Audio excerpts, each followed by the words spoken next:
నమస్తే, welcome to hit TV. నేను మీ మాధురి. ఈ రోజు మనతో పాటు ఉన్నారు ఫైనాన్షియల్ అడ్వైజర్ శ్రవణ్ గారు and chartered account Ashok garu. వారిని అడిగి అసలు ఇప్పటి వరకు అంటే నిన్న నిర్మలమ్మ బడ్జెట్ ప్రవేశపెట్టిన తర్వాత ఎవరెవరికి ఆశాజనకంగా ఉంది? నిజంగా ఈసారి బడ్జెట్ 50 లక్షల కోట్లు పైనే ఉన్నప్పటికీ కూడా అసలు ఇది అందరికీ ధనిక, పేద, మధ్యతరగతి అలాగే మొత్తం అందరికీ కూడా ఇది ఆశాజనకంగా ఉందా? ఎవరెవరికి ఇది లాభిస్తుంది? ఉద్యోగస్తులు 12 lakhs ఉంటే వాళ్ళు అసలు ట్యాక్స్ కట్టక్కర్లేదు అంటున్నారు. అసలు ఏంటి నిజంగా గవర్నమెంట్ ఇంత అజంప్షన్ ఇస్తుందా? దీంట్లో ఉన్న మతలబ్ ఏంటి? డీటెయిల్గా అడిగి తెలుసుకుందాం. నమస్తే అండి. సార్, ఫస్ట్ మన బడ్జెట్ ఒక్కసారి కూలంకుషంగా చర్చించుకుందాం. ఏముంది బడ్జెట్లో?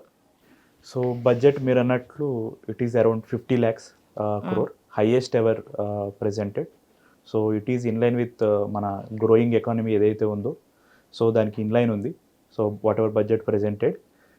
మనం ఇప్పుడు బడ్జెట్ మీద ఒక సమ్మరైజ్ ఫీడ్బ్యాక్ చూడాలి అంటే, so budget benefiting low income people as well middle income people, as they are మెయిన్గా శాలరీ పీపుల్ ఎవరైతే ఉన్నారో వాళ్ళకి, ఎవరైతే 1 lakh పర్ మంత్ ఎర్న్ చేస్తున్నారు సింపుల్గా చెప్పాలంటే. So up to 1 lakh earn చేసే వరకు they know need to pay tax అనమాట. అంటే ఈవెన్ 1 రూపాయి కూడా పే చేయాల్సిన లేదు. బట్ 12 లక్షలు డైరెక్ట్ ఎగ్జామ్షన్ అనేది కరెక్ట్ కాదు. ఇట్స్ నాట్ ఎగ్జామ్షన్, అది rebate model. It's a rebate model. So ఏదైతే ప్రజెంట్ ప్రీవియస్గా 3 లక్షలు ఉండేదో ఎగ్జామ్షను, దాన్ని గవర్నమెంట్ 4 లక్షలు చేసింది. 4 లక్షల వరకు ట్యాక్స్ పే చేయాల్సిన లేదు. 4 లక్షల పైనుంచి ఏదైతే 12 lakhs వరకు ఎర్న్ చేసే వాళ్ళు ఎవరైతే ఉన్నారో వాళ్ళకి రిబేట్ ఇస్తుంది గవర్నమెంట్. సో ఇప్పుడు మీ జీతం 10 లక్షలు అయితే 10 లక్షలు వరకు ఏదైతే ట్యాక్స్ వస్తుందో, సో అది మీకు 50,000 వరకు వస్తుంది. So government up to 60,000 rebate ఇస్తుంది. సో వాళ్ళు నలిఫై చేస్తున్నారు అనమాట, వేవ్ ఆఫ్ చేస్తున్నారు.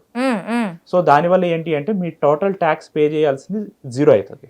ఓకే. సో అలాగే ఇప్పుడు ఒక పర్సన్ 15 lakhs ఎర్న్ చేస్తుంటే వాళ్ళ ఇన్కమ్ ఆఫ్టర్ స్టాండర్డ్ డిడక్షన్ ఏదైతే ఉందో 75,000, ప్రీవియస్గా 50,000 ఉన్నదని 75 చేశారు. ఆ 75,000 తీసేస్తే సో మనకు వచ్చేది 14,25,000. సో ఆ 14,25,000 is more than 12 lakhs. Okay. So వాళ్ళకి 12 lakhs డిడక్షన్ అనేది రాదు, ఎందుకంటే ఇట్స్ నాట్ ఎగ్జామ్షన్. సో వాళ్ళకి 4 lakhs ఎగ్జామ్షన్ వస్తుంది. సో 4 lakhs పైనుంచి 8 lakhs వరకు it's a 5% tax. Then 8 lakhs నుంచి 12 lakhs వరకు ఇట్స్ 10% ట్యాక్స్. యా, ఈ రిబేట్స్ ఏంటి సార్? అంటే ఈ 10% మనకి తర్వాత 12 నుంచి 16కి 15% ఇలా పెంచుకుంటూ అప్ టు 24 lakhs ఎవరైతే ఉంటారో 24 lakhs తర్వాత 30% రిబేట్ 30% పే చేయాలని చెప్పి అంటున్నారు. అసలు ఈ మళ్ళీ 12 lakhs వరకు 0 ట్యాక్స్ అని చెప్పి మళ్ళీ ఈ స్లాబ్స్, దీని వెనకాతలు ఉన్న మతలబ్ ఏంటి? 12 lakhs వరకు 0 అనేది కరెక్టే ఎవరికంటే middle class people. Government assumption ఏంటి అంటే మిడిల్ క్లాస్ పీపుల్ ఆర్ ఎవరైతే వాళ్ళు 1 lakh ఆర్ 1 lakh కన్నా తక్కువ ఎర్న్ చేస్తున్నారు, లిటరల్ మీనింగ్ చెప్పాలంటే they are come under middle class generally. Even tax పేయర్స్లో around 80% plus people are middle class persons who are earning less than 1 lakh. Okay. So ఎవరైతే వాళ్ళు ఉన్నారో వాళ్ళకి నో ట్యాక్స్ అనేది కరెక్ట్ వర్డ్, కానీ 12 lakhs అనేది exemption అనేది తప్పు. ఓకే. ఎందుకంటే గవర్నమెంట్ యాజ్ పర్ సెక్షన్ ఇచ్చింది up to 4 lakhs basic exemption limit మనకి. సో అబౌవ్ దాట్ ప్రీవియస్గా కూడా ఇదే మోడల్ ఉంది, even old scheme or new scheme. So ప్రీవియస్గా it was up to 5 lakhs మనకి రిబేట్ ఉండేది. అంటే 5 lakhs వరకు ఇన్కమ్ ఉన్న వాళ్ళు ఈవెన్ దో ట్యాక్స్ వచ్చినా అబౌవ్ 3 lakhs 5% ఉన్నది కాబట్టి, సో ట్యాక్స్ వచ్చినా గవర్నమెంట్ వేవ్ ఆఫ్ చేసేది. ఇప్పుడు ఆ లిమిట్ ని జనరల్ గా అందరూ ఎక్స్పెక్ట్ చేసింది. Even every financial adviser or people in to advisory sector are expected okay this year going to get మనకు 10 lakhs వరకు రావచ్చు అనుకున్నారు. But to our surprise or everyone surprise, government up to 12 lakhs rebate ఇచ్చింది. And one thing మనం ఇక్కడ గుర్తుపెట్టుకోవాల్సింది ఏంటి అంటే ఇది ఓన్లీ న్యూ స్కీమ్కి మాత్రమే. ఓల్డ్ స్కీమ్కి సేమ్ రేట్స్ ఏవైతే పాత ఉన్నాయో అవి ఇంకా అలాగే వ్యాలిడ్. ఓకే. సో ఎవరైతే మేజర్ డిడక్షన్స్ ఉన్నాయనుకున్నారో, హౌసింగ్ ఇంట్రెస్ట్ కానీ లేదంటే disability under section 80U or dependent disability, ఇలా ఏవైతే ఉన్నాయో వాళ్ళకి మేజర్ డిడక్షన్స్ ఉంటే తప్ప అందరికీ న్యూ స్కీమే మోర్ బెనిఫిషియల్ చెప్పాలంటే. ఈవెన్ పర్సన్ ఎవరైతే ఒక 30 lakhs ఎర్న్ చేస్తున్నాడు అతనికి డిడక్షన్స్ ఉన్నాయి. సో డిడక్షన్స్ లెట్సే ఒక దీనివల్ల బెనిఫిషియల్. ఈ ఓల్డ్ స్కీమ్కి న్యూ స్కీమ్కి even though more than 12 lakhs income ఉన్న వాళ్ళకి మన డిఫరెన్స్ క్యాలిక్యులేట్ చేస్తే benefit difference it will be coming around 1,10,000 rupees. So 1,10,000 tax save అవుతుంది. ఎవరైతే ఓల్డ్ స్కీమ్లో ఉన్నారో లెట్సే మనం డిడక్షన్స్ ఏమీ లేవనుకుంటే ఆ ఓల్డ్ స్కీమ్ అతను ఈ న్యూ స్కీమ్కి అడాప్ట్ అవ్వడం వల్ల 1,10,000 ట్యాక్స్ సేవ్ అవుతుంది. ఓకే. సో ఈవెన్ దో మనకి డిడక్షన్స్ ఉన్నా, సో డిడక్షన్స్ అప్ టు మనకి 4-5 lakhs అబోవ్ ఉంటే తప్ప old new scheme is a beneficial. 4-5 lakhs జనరల్గా డిడక్షన్స్ అయితే మెజారిటీ ఆఫ్ ది పీపుల్కి ఉండవు. ఎందుకంటే మనకి housing loan interest that house ఉండి మనకి ఇంట్రెస్ట్ పే చేస్తే we will get 2 lakhs. Then eighty C section 80Cలో మనకి చిల్డ్రన్ స్కూల్ ఫీజు కానీ, హౌస్ ప్రిన్సిపల్ కానీ, mutual funds, tax saving mutual funds కానీ, national pension scheme or FDs more than 5 years, ఈ set of దాంట్లో ఇన్వెస్ట్ చేసిన వాళ్ళకి 1.5 lakhs స్ట్రైట్ అవే డిడక్షన్ వస్తుంది. సో అప్ టు 1 lakh అది క్యాప్ అనమాట. సో మనకి 3.5 lakhs వచ్చింది. సో 80D వచ్చేసి health insurance. Health insurance max పేరెంట్స్ది వాళ్ళది కలిపిన అన్లెస్ సీనియర్ సిటిజన్ కాకపోతే సో వాళ్ళకి ఒక 50,000 వస్తుంది. మ్యాక్స్ టు మ్యాక్స్ జనరల్గా వచ్చే డిడక్షన్ 90% ఆఫ్ ది పీపుల్కి జనరల్గా వచ్చే డిడక్షన్స్ ఈ 4 lakhs. ఓకే. సో మనం ఆ 4 lakhs మీద 30% ట్యాక్స్ లబడి ఉన్న వాళ్ళు చూస్తే మనకి సేవ్ అయ్యేది 30% సేవ్ అవుతుంది దాంట్లో. అంటే around coming to 1,20,000, 1,30,000 with cess and other things. So మనం ఈ కంప్లైన్స్ బర్డెన్ ఏదైతే ఓల్డ్ స్కీమ్లో ఉందో దాన్ని కంపేర్ చేసుకుని న్యూ స్కీమ్ కంపేర్ చేసుకుంటే ఈ కంప్లైన్స్ బర్డెన్ మెయిన్ ఉండదు. సో మీకు ఎంతైతే వస్తుందో 12 lakhs above, 12 lakhs below.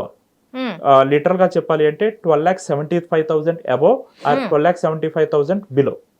12,75,000 below అయితే you don't need to tax. Okay, you file your return without any tax. Okay. ఒకవేళ 12,75,000 కన్నా అబోవ్ ఉంటే యూ నీడ్ టు పే. మీరు ఆ స్లాబ్స్ ఏవైతే ఉన్నాయో 4 lakhs slabs up to 24 lakhs, so అక్కడ వరకు మీరు పే చేయాలి. ఇన్ దిస్ ఇయర్ మనకి 15% ఉంది, 25% కూడా ఉంది, 18 to 20 to 24. సో ఈ స్లాబ్స్ ప్రకారంగా పే చేసుకుంటూ అబౌట్ 24 lakhs 30% మనం ట్యాక్స్ పే చేయాలి. ఆన్ దట్ సర్చార్జ్ ఉంటే సర్చార్జ్ ఆర్ సెస్ అప్లై అయితే అవే. ఓకే. అయితే శ్రవణ్ గారు, ఇక్కడ మనకి ఈ 12,75,000 అబోవ్ ఉన్న వాళ్ళు ఎవరు పే చేయాల్సిన అవసరం లేదు. అండ్ తర్వాత ఈ 12,75,000 కన్నా కింద ఉన్న వాళ్ళు కొన్ని సందర్భాల్లో ట్యాక్స్ పే చేయాలి అని చెప్పి మనం ఇందాక మాట్లాడుకున్నాం. సో ఎవరు ఈ ట్యాక్స్ పే చేయాల్సి ఉంటుంది? బేసిక్గా 12,75,000 అనేది నార్మల్ లిమిట్ కాదు. Basic is 12 lakhs. Only for salaried employees it's 12.75. ఎందుకంటే వాళ్ళకి 75,000 స్టాండర్డ్ డిడక్షన్ ఇచ్చారు కాబట్టి. సో జనరల్ టర్మ్స్ లో మాట్లాడితే ఐదర్ అబోవ్ 12 ఆర్ బిలో 12 మాట్లాడుకోవాలి. సో బిలో 12లో ఉన్నా కూడా ట్యాక్స్ కట్టాల్సి వస్తుందా అంటే కొన్ని స్పెషల్ కేసెస్లో కట్టాల్సి వస్తుంది. Even if your income is 8 lakhs, 9 lakhs or 10 lakhs. So ఎప్పుడైతే ఇన్కమ్లో బేసిక్గా గవర్నమెంట్ క్లాసిఫికేషన్లో మనకు 2 types ఆఫ్ ఇన్కమ్స్ ఉంటాయి. ఒకటి రెగ్యులర్ ఇన్కమ్, ఇంకొకటి స్పెషల్ ఇన్కమ్.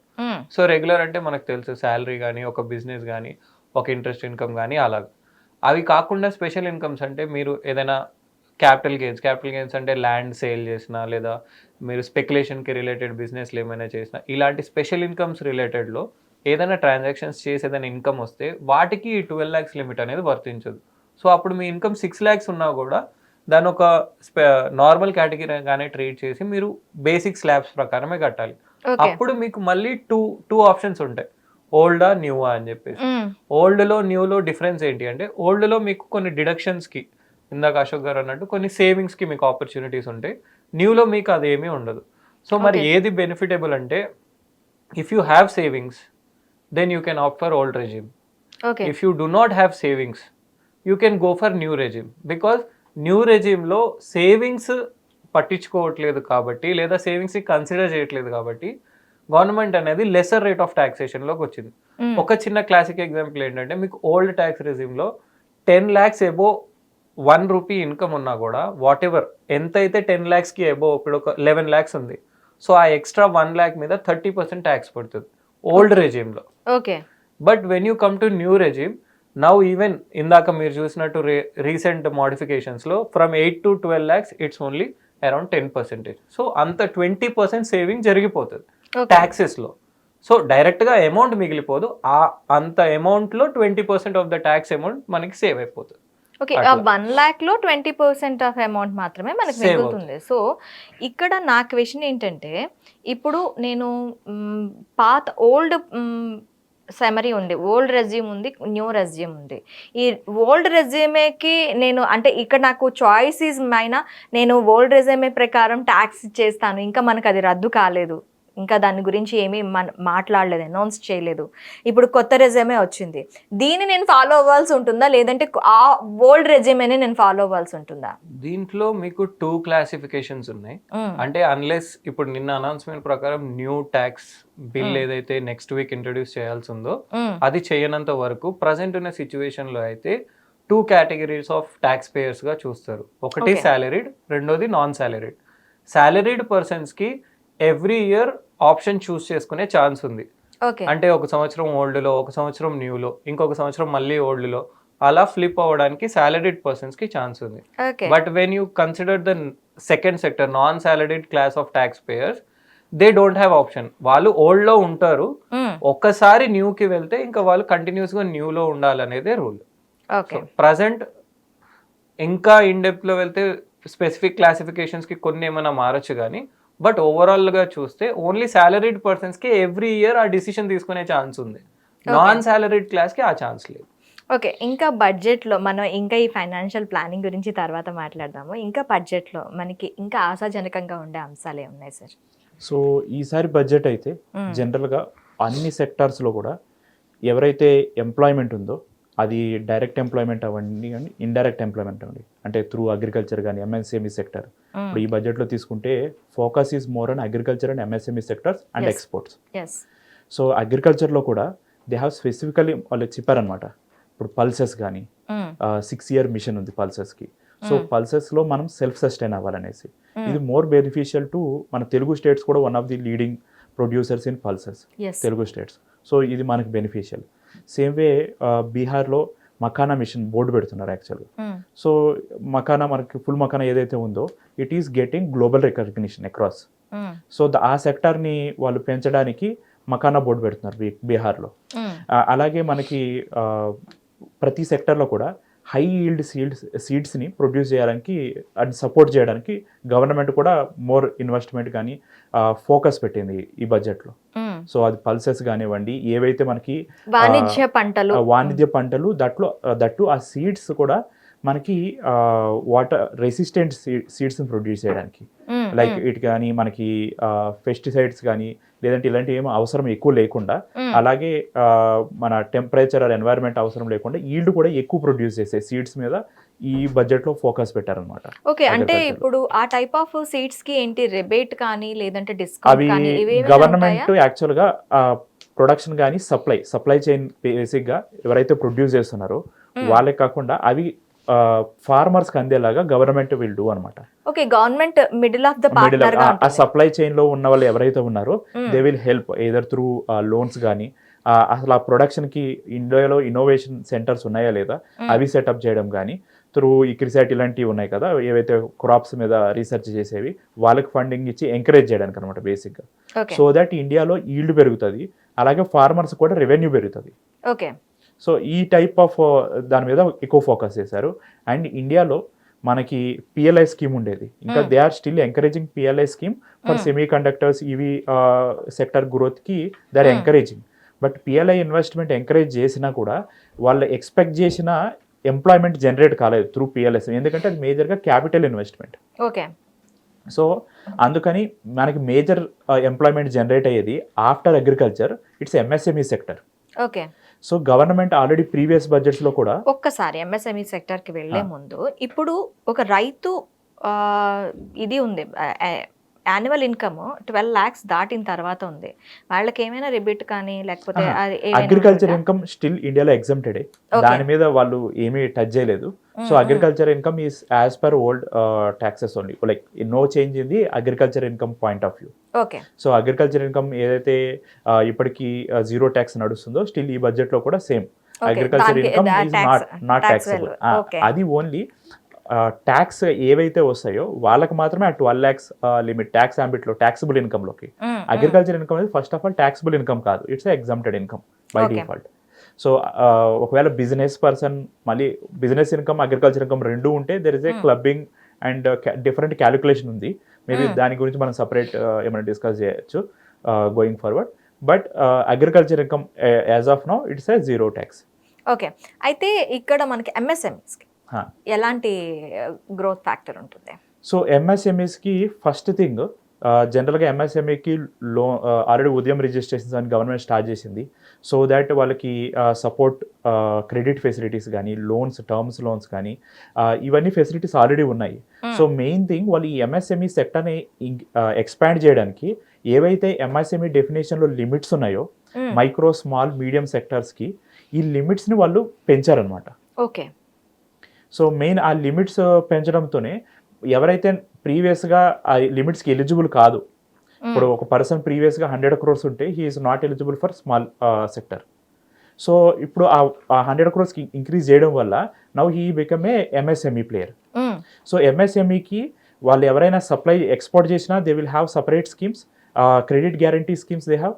అలాగే ఎంఎస్ఎంఈ నుంచి ఈవెన్ పబ్లిక్ సెక్టర్లో కూడా there is a condition that okay some amount you need to procure from MSME. Okay, so దానివల్ల దే విల్ గెట్ ఆర్డర్స్ అనమాట. Okay, so even like you supplied some goods to a party, to a company, and if they are not paying to you in time, then they need to disclose specifically, okay, for this MSME I haven't paid.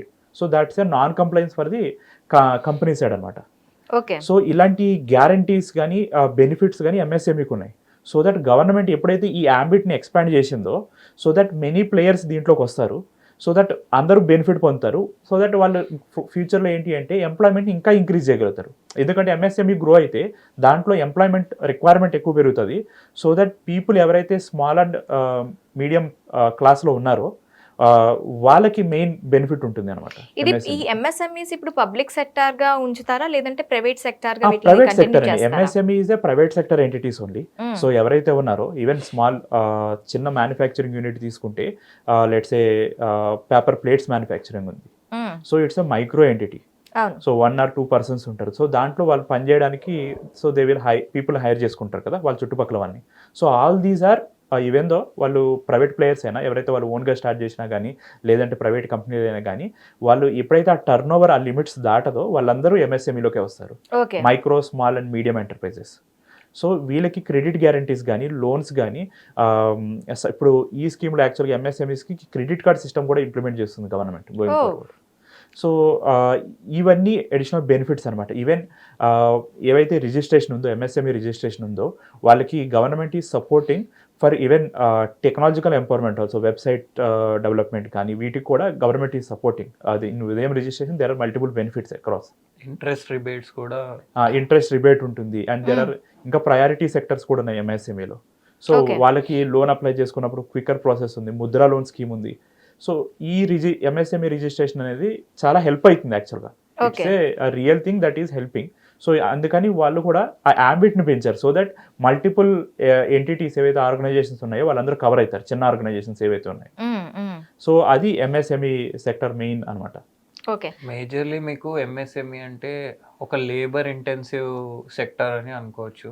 ఎక్కడైతే మీకు కొంచెం skill తక్కువ ఉన్నా man power ఎక్కువ ఉంటే దాంతో వాళ్ళు business అనేది క్యాటర్ చేసుకునేటట్టుగా ఉండేటట్టు. So where investment doesn't matter, but majorly they depend on labour, humans మీద.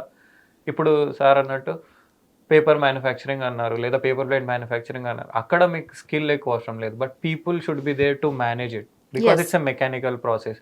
ఇప్పుడు ఫుట్వేర్ అనుకోండి, లేకపోతే టాయ్స్ అనుకోండి, మీకు అక్కడ ఎక్కువ మ్యాన్ పవర్ కావాలి. ఎందుకంటే ఎంత ఎక్కువ మెంబర్స్ ఉంటే అంత ఎక్కువ ప్రొడక్షన్ వస్తుంది, అంత ఎక్కువ ప్రొడక్షన్ కి అంత ఎక్కువ ప్రొడక్ట్ మనకి ఫుట్వేర్ అండ్ టాయ్స్ మ్యానుఫ్యాక్చరింగ్ కూడాను స్పెషల్ అటెన్షన్ ఇచ్చింది గవర్నమెంట్.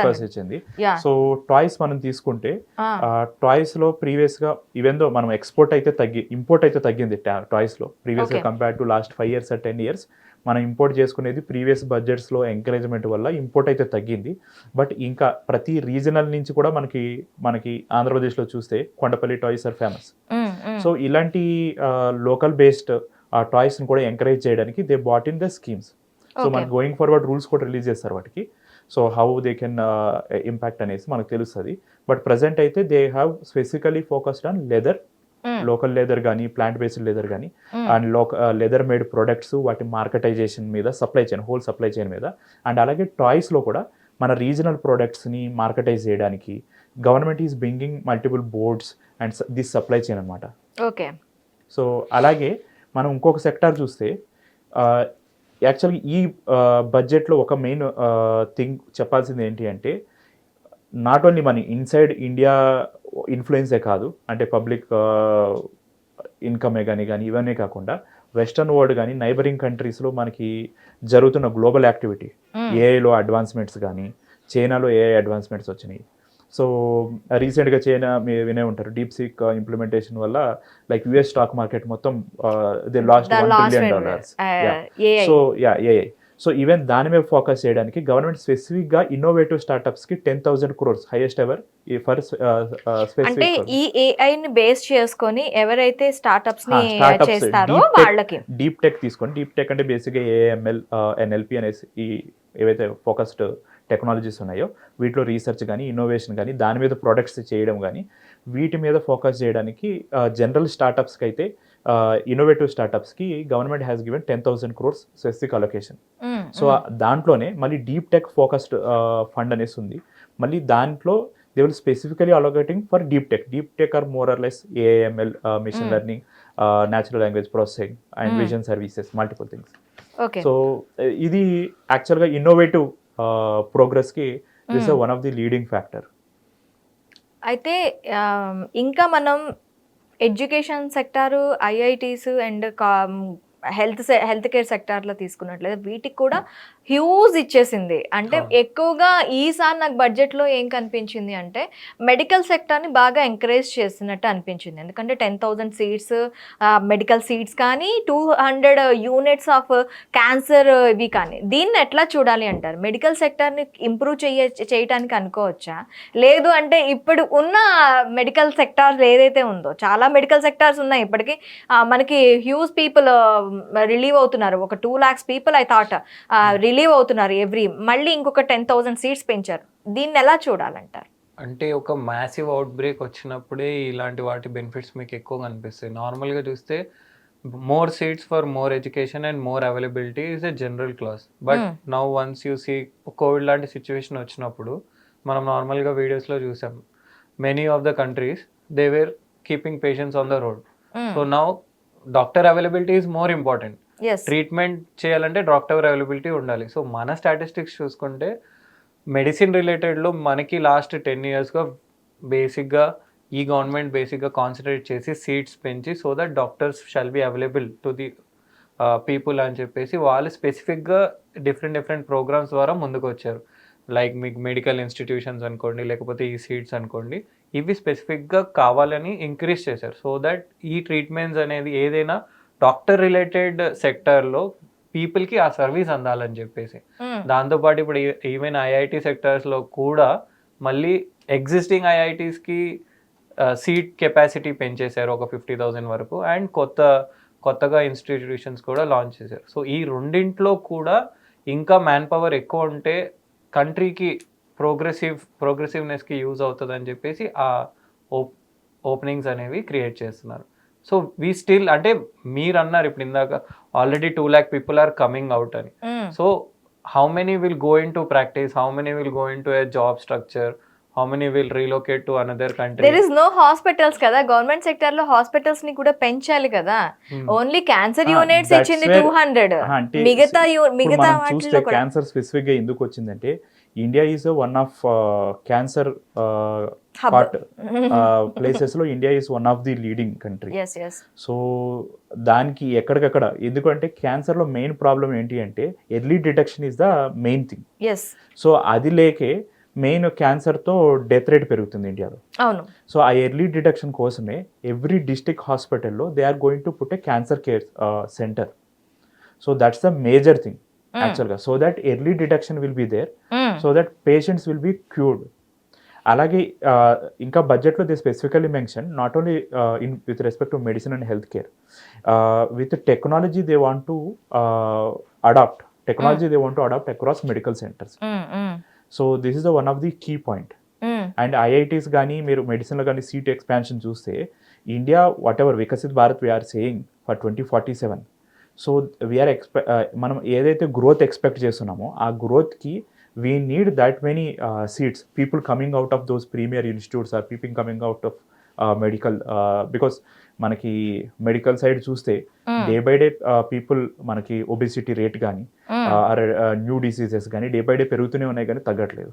సో ఆ రిక్వైర్మెంట్కి అనుగుణంగా ఇప్పుడు వీళ్ళు స్టార్ట్ చేస్తే then by the time like next 5 years and next 10 years it will be ఈ రిక్వైర్మెంట్ అక్కడ సఫైజ్ అవుతుంది.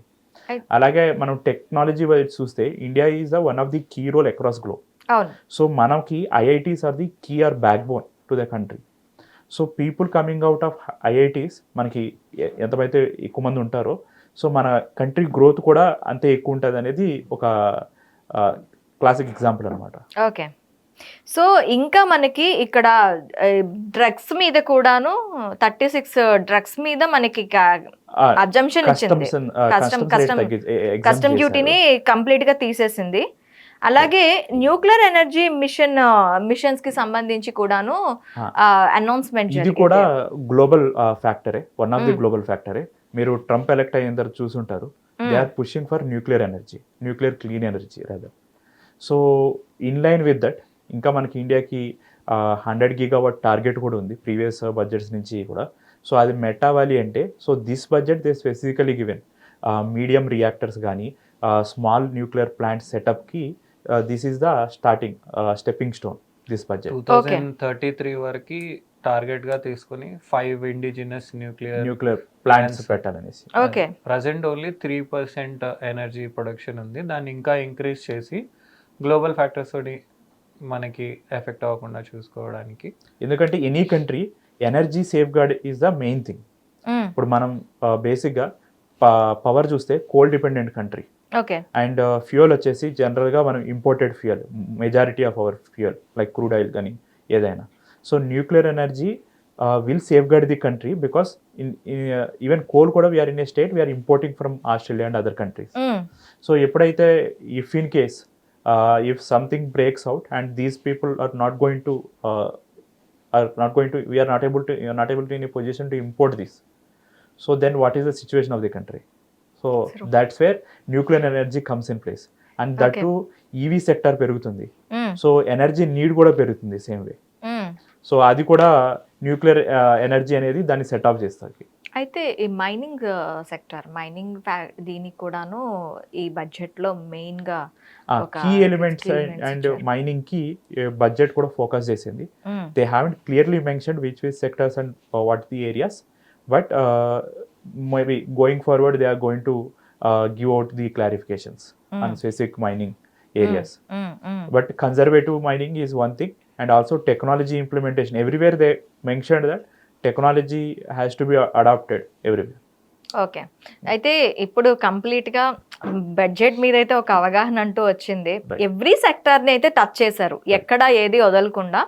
ఆ రాష్ట్రాల బెనిఫిట్స్ కన్నా కూడాను ప్రజల బెనిఫిట్స్ ఇక్కడ మనకి చూసినట్టు కనిపిస్తుంది. మనకి ఏ రాష్ట్రాలకు ఏమి ఇస్తారు అన్నది మనకి ఇంకా తెలియాల్సి ఉంది. కాకపోతే ఇక్కడ కంప్లీట్గా ఫోకస్ అంతా కూడా ప్రజల మీదే ఉన్నట్టు అనిపించింది. మనకి ఎప్పుడు బడ్జెట్ వస్తే ఈ రాష్ట్రకి ఏంటి, ఆ రాష్ట్రంకి ఏంటి అనే దాంట్లో ఉండేది. కాకపోతే ఇప్పుడు సామాన్యుడికి ఏంటి అనే దాంట్లో బడ్జెట్ ఉందని మనం చెప్పుకోవచ్చు. Budget is more focused on people and innovations. ప్రజల కోసం అంటే నిన్న స్టార్ట్ చేసిన మన కొటేషన్ తో పాటు దేశం అంటే మట్టి కాదు, దేశం అంటే మనుషులు అని చెప్పేసి, అది అంటే అందులో ఉన్నది ప్రజలు కాబట్టి. So present budget is more focused on people and innovation. So innovations related ఇందాక సార్ చెప్పినట్టు ఏఐ అనుకోండి, లేకపోతే ఆల్ అదర్ ఐఐటీస్ రిలేటెడ్ అనుకోండి. సో ఎక్కడైతే మనకి ఇంటెలిజెన్స్ స్కిల్ యూజ్ అవుతుందో ఆ రిలేటెడ్లో ఎక్కువగా ఫోకస్ చేసినట్టుగా మనకి తెలుస్తుంది. అయితే ఇప్పుడు మనం ఫైనాన్స్ ప్లానింగ్ వస్తే సామాన్యుడు ఇప్పుడు 13 lakhs అనేది ఈ రోజుల్లో పర్ యానం సంపాదించటం చాలా ఈజీ ప్రాసెస్ అయిపోయింది. మినిమం ఒక సాఫ్ట్వేర్ వాళ్ళకి పర్ మంత్ 1.5 lakh 2 lakhs అనేది చాలా సర్వసాధారణం వాళ్ళ శాలరీలో. ఇప్పుడు ఈ ట్యాక్స్లో మనం తీసుకుంటే 30% అబౌవ్ 24 lakhs మనకి 30% ఆఫ్ ట్యాక్స్ కట్టాల్సి వస్తుంది. ఇప్పుడు మనకి న్యూ రెజ్యూమేలో మనకి ఈ తగ్గించుకోవడానికి, ట్యాక్స్ తగ్గించుకోవడానికి ఇంతకు ముందు హౌస్ ట్యాక్సెస్ పెట్టుకోవటం కానీ, హౌస్ రెంట్ పెట్టుకోవటం, చిల్డ్రన్ ఎడ్యుకేషన్ అని ఇలా సెవరల్ వాటికి ఇంటి తర్వాత ఇంకా ఈ హౌసింగ్ లోన్ అని చెప్పి ఇట్లా అన్ని ఎజంప్షన్స్ పెట్టుకునేవాళ్ళు. ఇప్పుడు అలాంటి ఎజంప్షన్స్ ఏమీ లేకుండా చేసింది మనకి కనిపిస్తుంది. సో ఇప్పుడు ఎలా ప్లాన్ చేసుకోవాలి అంటారు? సో ఫస్ట్ థింగ్ ఏంటి అంటే, ఎవరైతే ఈ 1 lakh ఇన్కమ్ మీరు ఏదైతే అన్నారో సాఫ్ట్వేర్ వాళ్ళని పక్కకు పెడితే, సో 1 lakh ఎర్న్ చేసే వాళ్ళు ఇండియాలో చాలా తక్కువ మంది. ఇట్స్ లైక్ 20% అనుకోవచ్చు మనం. స్ట్రీట్ వెండర్స్ ఈజీగా చేస్తున్నారు. స్ట్రీట్ వెండర్స్ బిజినెస్ అండి, ఓకే, వాళ్ళది బిజినెస్. టర్న్ ఓవర్ కి ఇన్కమ్ కి డిఫరెన్స్ ఏంటి అంటే, వాళ్ళకి స్ట్రీట్ వెండర్స్ కి వాళ్ళు ఎర్న్ చేస్తున్నా వాళ్ళకి దాంట్లో ఎక్స్పెన్స్ అవుతుంది, లేబర్ కాస్ట్ అవుతుంది. సో ఇవన్నీ వాళ్ళకి డిడక్షన్స్ వస్తాయి, ఎక్స్పెన్స్ మనం క్లెయిమ్ చేసుకుంటాం. మనం స్పెసిఫిక్గా శాలరీ పర్సన్స్ మాట్లాడితే, సో అబౌవ్ 1 lakh వరకు లెట్సే మనం ఆ 12,75,000 ఏదైతే అనుకున్నామో, సో అబౌవ్ 12,75,000 చేసే వాళ్ళకి ఓన్లీ ఒక డిడక్షన్, జనరల్గా వచ్చే డిడక్షన్ అయితే నేషనల్ పెన్షన్ స్కీమ్ ఒకటి ఉంది. న్యూ పెన్షన్ స్కీమ్లో 50,000 వరకు డిడక్షన్ వస్తుంది. సో అది తప్ప మేజర్గా క్లెయిమ్ చేసుకునేవి అయితే ఏమీ లేవు. ఓకే. సో ఎందుకంటే గవర్నమెంట్ స్పెసిఫిక్గా ఆలోచించి ఈ మోడల్ పెట్టింది. ఎందుకు అంటే, ఎప్పుడైతే మళ్ళీ డిడక్షన్స్ అనే కాన్సెప్ట్ వచ్చిందో న్యూ స్కీమ్లోకి, అగైన్ మళ్ళీ వాళ్ళు ప్రూఫ్ సబ్మిట్ చేయాలి, again government has to verify that. So that it's a time delay process, even వాళ్ళ సైడ్ కంప్లైన్స్ కానీ మన సైడ్ క్లెయిమ్ చేసుకోవడం కానీ. So that's where old scheme అలాగే ఉంది ఇప్పటికీ.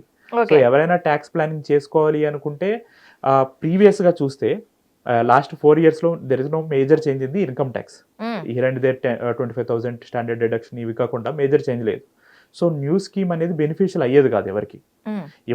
సో అది ఆ ఫీడ్బ్యాక్తోనే ఇప్పుడు డైరెక్ట్ 12 lakhs ఎప్పుడైతే చేశారో, so majority of the chunk of the people who are earning like up to 12 lakhs, they are opting for this 12 lakhs. Okay. So ఇంకా new scheme, old స్కీమ్లో ఉన్న వాళ్ళు ఎవరైతే మీరు అంటున్న 12 lakhs కానీ అబవ్ ఉన్న వాళ్ళు, వాళ్ళని కూడా తీసుకున్నా వాళ్ళకు కూడా ఆ రేట్స్ అయితే ఏవైతే ఉన్నాయో అవి తగ్గాయి. టు బి ఫ్రాంక్ అవి తగ్గాయి. ఎందుకంటే మనకి బేసిక్ ఎగ్జామ్షన్ లిమిట్ 3 lakhs నుంచి 4 lakhs అయింది. అంటే 1 lakh మీద మనకి ట్యాక్స్ సేవ్ అయింది అక్కడ 5%. సో దాని తర్వాత మనకి 4 to 8 5%. ఇంతకుముందు above 5 lakhs it will B 20% old స్కీమ్లో. సో మనకి 8 to 12 అనేది 15%, ఇవన్నీ 20%. మనకి అబౌవ్ 10 lakhs దాటితే 7 అన్నట్టు. So it is a 30% tax. Now above 20 lakhs అయితే తప్ప it's not 30%. Even though 25, 20, 15 or there. So above 24 అయితే తప్ప మనం 30% పే చేయట్లేదు. సో న్యూ స్కీమ్లో there won't be major tax plannings. It's a straight forward tax. There are slabs, but it's a straight forward tax. If someone, ఇంకా మనకి new tax bill రాలేదు which is going to come in next week. So as per that or as per yesterday's budget, old scheme is still there. మనకి ఎవరికైనా major deductions ఉన్నాయి అనుకుంటే, major deductions అంటే ఇప్పుడు మనం ఈ ఓల్డ్ స్కీమ్లో ఉన్న వాళ్ళు ఎవరైతే న్యూ స్కీమ్కి వస్తే ఇప్పుడు 1,10,000 ట్యాక్స్ ఏవైతుంది జస్ట్ ఆ ట్యాక్స్ స్లాబ్ చేంజ్ చేసినందుకే గవర్నమెంట్. ఓకే. సో ఈ 1,10,000 ఏదైతే ఉందో ఇది వాళ్ళున్న స్లాబ్కి, ఓల్డ్ స్కీమ్లో ఉన్న స్లాబ్ కంపేర్ చేసుకుంటే, so 3 to 4 lakhs of deductions ఏవైతే వాళ్ళకి వస్తున్నాయో, ఇప్పుడు లెట్స్ సే 30% స్లాబ్లో ఉన్న పర్సన్కి 3 lakhs డిడక్షన్ అంటే ఇట్స్ 90,000. స్టిల్ 90,000 1,10,000 అంటే I will go for 1,10,000 only deduction. So ఆ సేవింగ్ నాకు న్యూ స్కీమ్లో అవుతుంది కాబట్టి నాకు 3 lakhs ట్యాక్స్ సేవింగ్ ఉన్న ఆల్రెడీ ట్యాక్స్ ప్లానింగ్ వల్ల. సో నేను ఇంకా న్యూ స్కీమ్కి ఆప్ట్ చేసుకుంటాను. లెట్సే నాకు 6 lakhs ఉంది. సో 6 lakhs ఉంటే నేను ఓల్డ్ స్కీమ్కి వెళ్తాను. ఎందుకంటే నాకు 1,10,000 ఉంది, నేను 30% స్లాబ్లో ఉన్నా. 6 lakhs మీద 30% స్లాబ్ 1,80,000 అవుతుంది. So which is better than 1,10,000 in new scheme. So నేనేం చేస్తాను అంటే ఓల్డ్ స్కీమ్కి వెళ్తాను. బట్ అగైన్ ఒక స్టేజ్ ఆఫ్ ఎర్నింగ్ వచ్చిన తర్వాత that only 1,10,000 is the difference. అంటే మీకు డిడక్షన్స్ లేవు. ఇప్పుడు many of the people even though వాళ్ళు రెంటల్ ప్లేస్లో ఉన్నా they might not get the PAN number, owner PAN number ఇవ్వకపోవచ్చు. సో ఈ కాంప్లెక్సిటీస్ ఉన్నాయి. వీళ్ళందరూ they will go for new scheme only. ఎందుకంటే మనకి ఇన్కమ్ ట్యాక్స్ నుంచి కూడా we don't have any burden, complaints burden ఉండదు. నేను రిటర్న్ ఫైల్ చేశాను as per new scheme, there is no document submission or verification. So my return will be processed automatically. There will be no notice or there will be no scrutinization of details.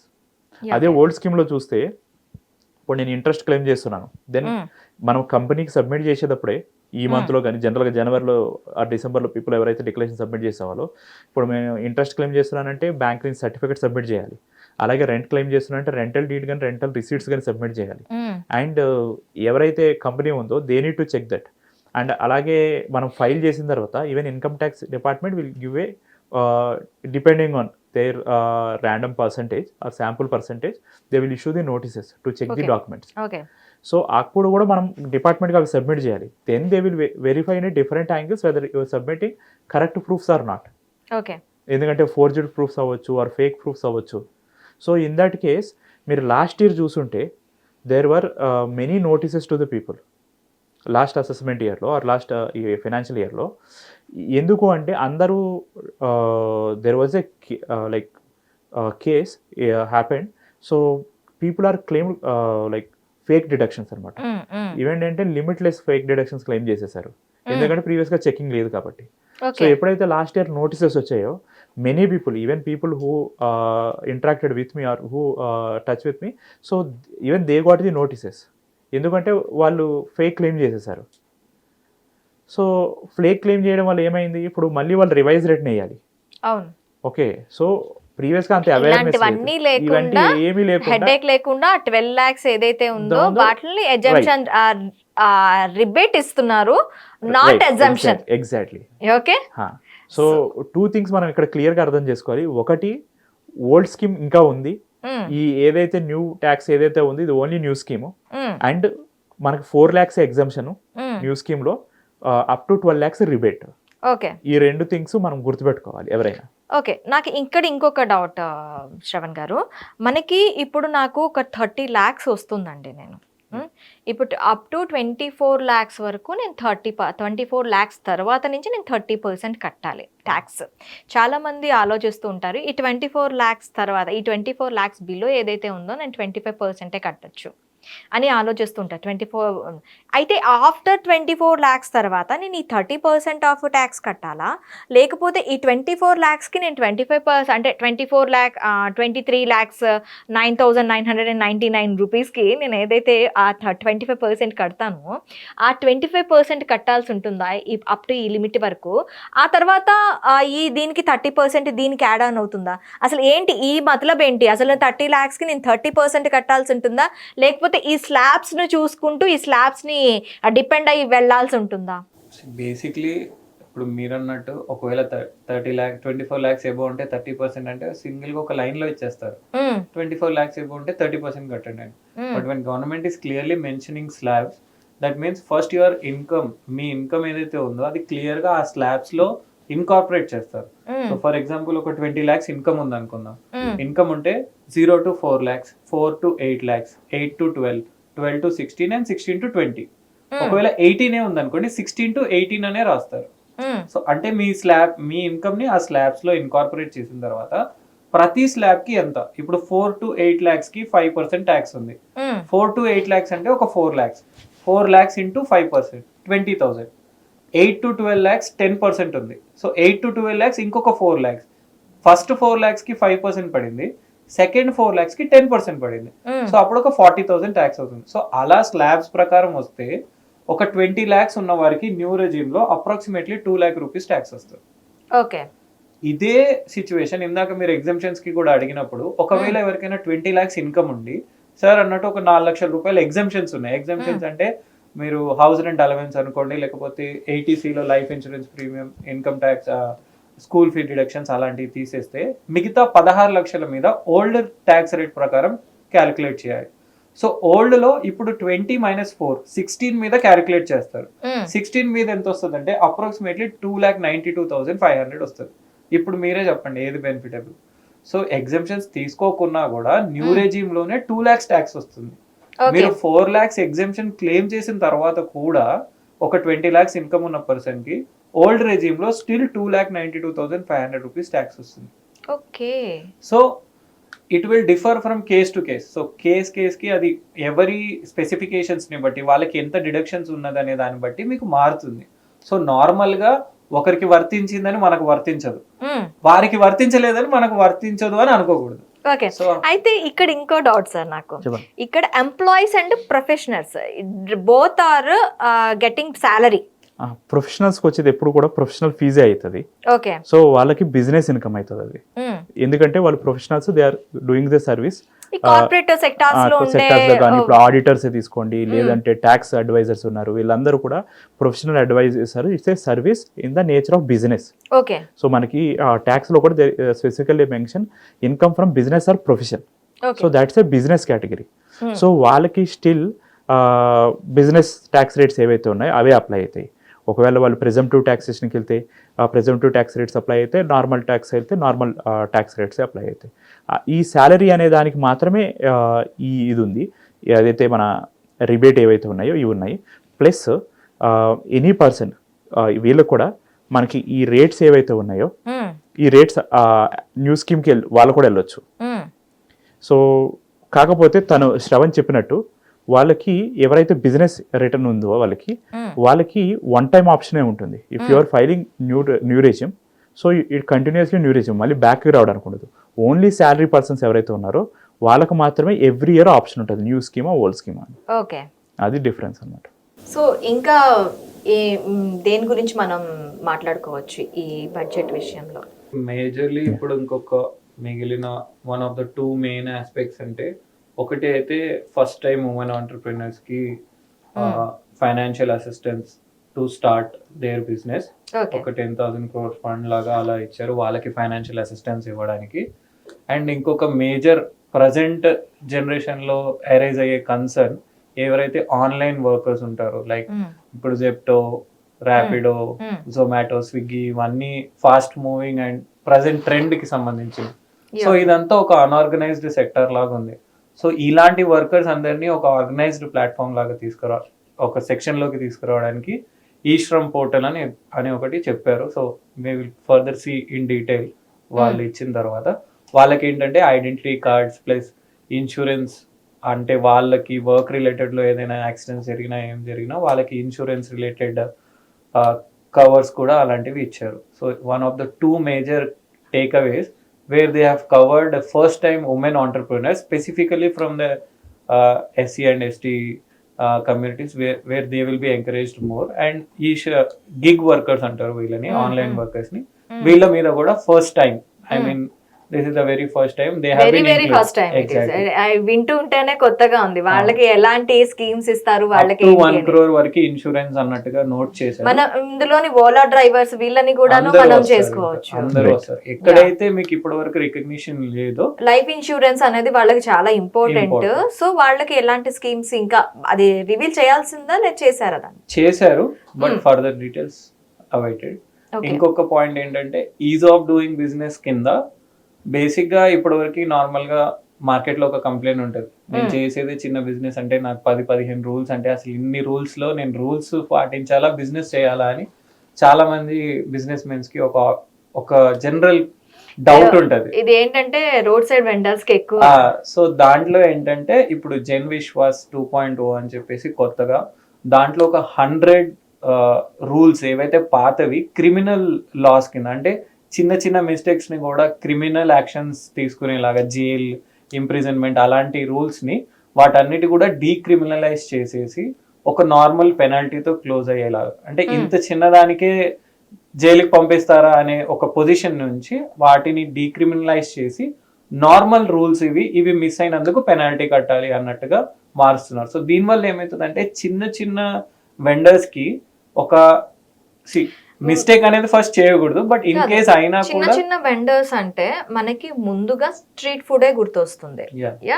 ఈ street food vendors కి maximum health బేస్డే ఉంటుంది street food అంతా కూడాను. So వాళ్ళ illness cause అయితే దాన్ని మనం cause కింద చూపించలేమంటారా ఇప్పుడు దాంట్లో ఈ న్యూ స్కీమ్ పాలసీలో? We're talking about miss compliances. So compliance అంటే ఇప్పుడు ప్రతి స్ట్రీట్ వెండర్, సపోజ్ మీరు అన్నట్టు ఫుడ్ ఇండస్ట్రీ తీసుకోండి, they have to have FSSAI certification. If it is not there, it is like a criminal offence. So now when the issue is very important and that cannot be avoided, మనం దాన్ని decriminalise చేయలేము. But normal గా ఇప్పుడు ఒక certificate renewal miss అయితే దానికి ఒక 5,000 penalty ఉంటే ఎవరైనా ఒకవేళ పెనాల్టీ కట్టడానికి ఇంట్రెస్ట్ చూపిస్తారు because they missed to pay the payment. But మీరు సర్టిఫికేట్ రెన్యూ చేయలేదు కాబట్టి మీరు జైలుకి వెళ్ళాలి అంటే కుదరదు కదా. అంటే ఎగ్జాంపుల్ గా చెప్పాను. సో ఇందులో ఏంటంటే కొన్నిసార్లు ట్యాక్స్ పేమెంట్ ఇన్ టైంలో జరగదు, లేట్ గా జరుగుతుంది. అలాంటప్పుడు ఏమవుతుందంటే వీటిని క్రిమినల్ అఫెన్సెస్ గా కాకుండా నార్మల్ అఫెన్సెస్ గా చూసి వాటిని ఒక పెనాల్టీతో క్లోజ్ చేసుకునే విధంగా ముందుకు తీసుకెళ్లారు. We're not talking about some major mishaps. So సొసైటీకి ఎఫెక్ట్ చేసేవి కాదు. ఏవైతే బిజినెస్ ఫ్లోలో ఎప్పుడైతే కొన్ని అనుకోకుండా మిస్ అవుతాయో, సపోజ్ ఒక పలానా ట్రాన్సాక్షన్ కి రిలేటెడ్ ట్యాక్స్ కట్టాలి బట్ అది కట్టనప్పుడు దాని మీద క్రిమినల్ అఫెన్స్ ఉంది ప్రజెంట్ ఓల్డ్ రూల్స్ ప్రకారం. సో అలాంటి అఫెన్స్ కి అది తెలియకుండా జరిగింది కాబట్టి వాటిని ఒక పెనాల్టీతో క్లోజ్ చేసుకునే ఆప్షన్ ఇచ్చారు. దీనివల్ల ఏమవుతుందంటే officers pressure on the tax payer will also become less. లేకపోతే ఏమవుతుంది, ఇంత చిన్నదానికి క్రిమినల్ ఇంప్రిజన్మెంట్ ఉంటది అంటే ట్యాక్స్ పేయర్ ఆబ్వియస్లీ భయపడతారు and they try to negotiate with the officer. So ఇలాంటప్పుడు బిజినెస్ కొన్ని చిన్న చిన్న మిస్టేక్స్ ఏవైతే అవాయిడబుల్ ఉంటాయో వాటిని ఒక చిన్న పెనాల్టీతో యాడ్ చేశారు అనమాట. మేజర్ మిస్హ్యాప్స్ కాదు, basic duties which they comply, which they should comply. So budget మాత్రం చాలా ఆశాజనకంగానే ఉంది. ఖచ్చితంగా. ఓకే, థ్యాంక్ యూ అండి, thank you very much. Thank you. Hit TV app, ఇందులో short news, live news, entertainment shows, movies, digital magazines తో పాటు మీ జిల్లా వార్తలను కూడా ఫ్రీగా చూడొచ్చు. అంతేకాదు కేజీ నుంచి పీజీ వరకు విద్యార్థులకు స్కాలర్షిప్ కూడా అందిస్తున్నాం. ప్రతి వారం 10 మందికి లక్కీ డ్రా ద్వారా ఒక్కొక్కరికి 10,000 రూపాయలు అందిస్తున్నాం. ఇంకెందుకు ఆలస్యం, వెంటనే హిట్ టీవీ యాప్ ని డౌన్లోడ్ చేసుకుని ఫ్రీగా ఎంటర్టైన్మెంట్ పొందండి. Hit TV app. Hit TV app. Please download hit TV app. Hit TV app ని ఫ్రీగా డౌన్లోడ్ చేసుకొని ఎంజాయ్ చేయండి. మీకు నచ్చిన ఎంటర్టైన్మెంట్ కోసం హిట్ టీవీ యాప్ ని ఫ్రీగా డౌన్లోడ్ చేసుకొని ఎంజాయ్ చేయండి. హిట్ టీవీ యాప్ ని డౌన్లోడ్ చేసుకుని ఆస్వాదించండి, ఆశీర్వదించండి. ఇంతమంది సెలబ్రిటీలు హిట్ టీవీ యాప్ ని డౌన్లోడ్ చేసుకోండి అని చెప్తున్నారంటే ఎంత మంచి యాప్ ఆలోచించండి. అమెరికా అమెరికా అమెరికా అమెరికాలో చదవాలనుకునే వాళ్ళకి విశ్వసనీయమైన పేరు మన శౌర్య కన్సల్టెన్సీ. UK లో 1 year masters, UK లో 1 year masters, 2 years work permit up to 5 years visa. Contact Saurya Consultancy. Contact 89851 89851.